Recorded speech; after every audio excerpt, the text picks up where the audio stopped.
What is the hap, Sevens? How are you? Happy Wednesday. Let's get right into our lesson. Today we're going to continue exploring some of the economic strategies of Alexander Hamilton, expanding on some of the stuff we touched on last week. And we're going to see what he did in order to try to build the U.S.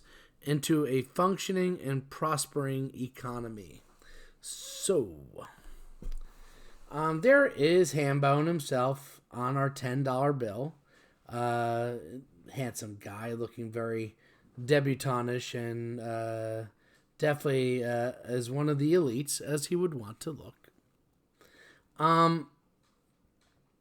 We mentioned that with the Articles of Confederation after the American Revolution, probably the greatest threat to the U.S., and there was many, was its economy. And the fact that we were just beginning our country and we fell into a massive depression, that people didn't want to give us credit, that people were losing their jobs, that it was just a hot, stinking mess. And that bad economy is definitely the biggest problem that Washington has to deal with and his administration has to solve. And his number one point guy in solving that is Alexander Hamilton. So he knows that if the economy isn't stabilized, if we don't find a way of stopping the bleeding, A, and B, pumping some life into the finances of the U.S., regardless of the Constitution or what framework of government we have or who's in charge of running it, it's going to fall apart. So he takes what he feels are necessary, sometimes painful steps to get the U.S. Economy in a place where its people and the world can trust it and respect it. Remember, they're trying to establish to the rest of the world that we're a legit country. Many countries, many of those of wealth around the world are looking at us like, whatever, they're going to fail. I'm not going to trust putting any money into them until they show me they're serious. So here we see Hamilton again on the $10 bill, but as it was when I was a kid, when our money was definitely more green and less colorful.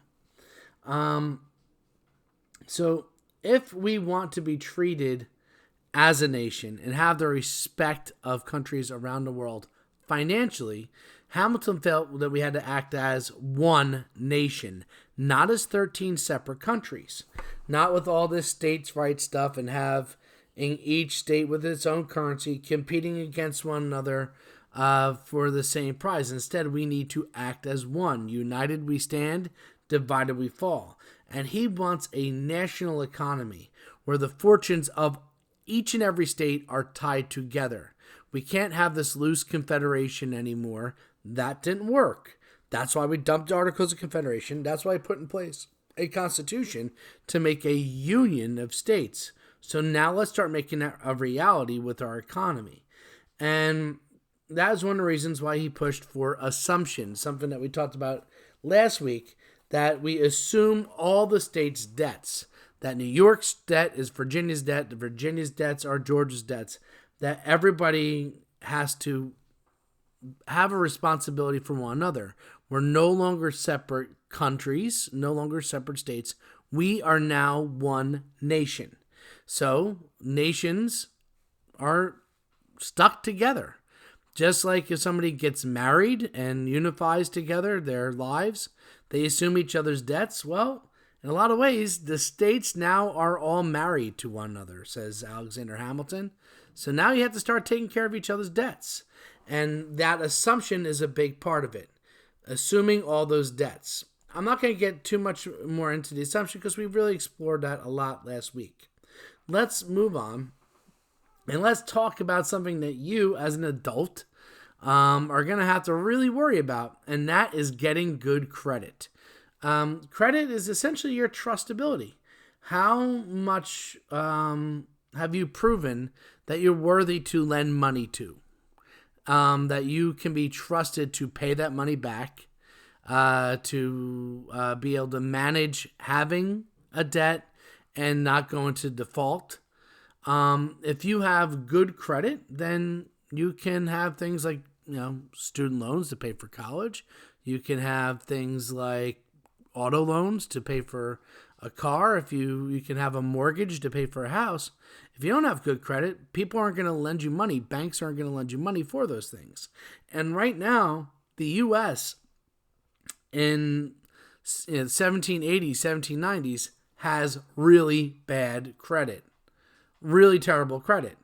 And if we want to have credit, if we want to convince banks and those with money that the U.S. will be able to pay back its debts, that you should be willing to lend us money so we can run our country, well, we're going to have to start proving to them that we can pay back our debts, that we're legit. Real countries pay back debts. We need to build our credit. So one of the debts that they start working on is that assumption of all the states' debts. But also, there is some national debt, some debt from the federal government, from the Articles of Confederation all the way into the Continental Congress through the war. And most of those debts come in the form of bonds. Here we see bonds from today.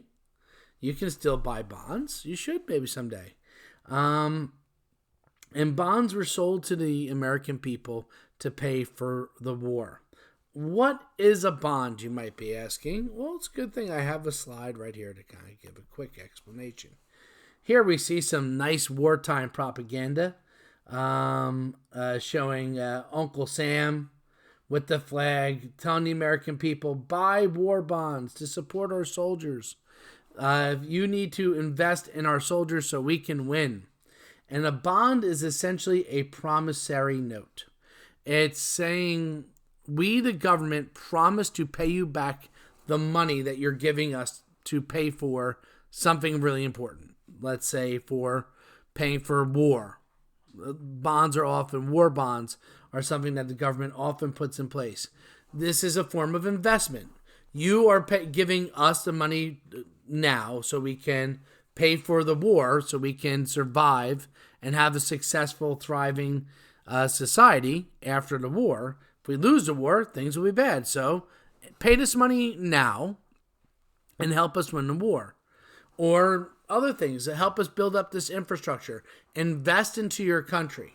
And then after a set period of time, let's say 10 years, 25 years, 30 years, depending on how much interest you want to gain back, the government will pay you back that money plus interest. So the whole incentive of you lending the government money in a bond is eventually you'll make money off of it. It's a form of investment, like a stock. So during the war, the U.S. government borrowed a lot of money in the form of bonds. Wars are very expensive. We talked about that.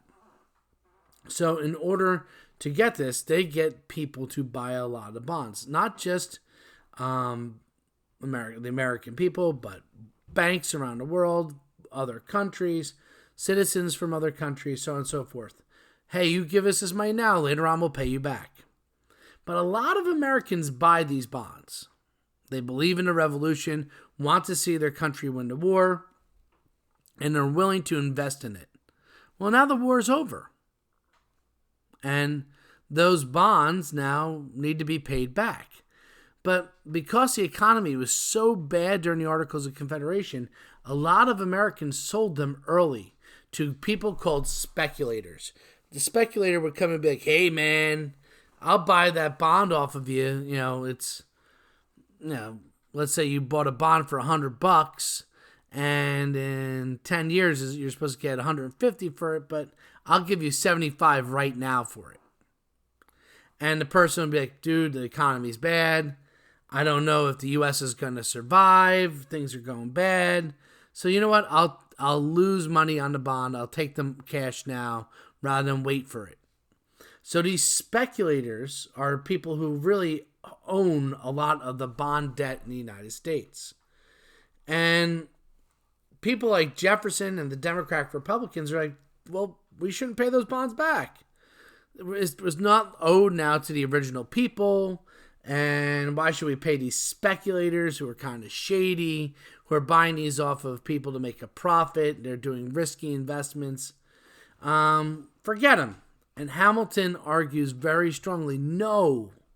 The only way that we're going to build credibility and legitimacy as a country is we got to pay back every debt that we have. We have to show to the world that we're willing to pay our debts, even the debts that the speculators own. They bought them legitimately, and we're the ones that owe the money for the bond. If we don't pay back these bonds, no one's going to ever want to buy bonds from us again.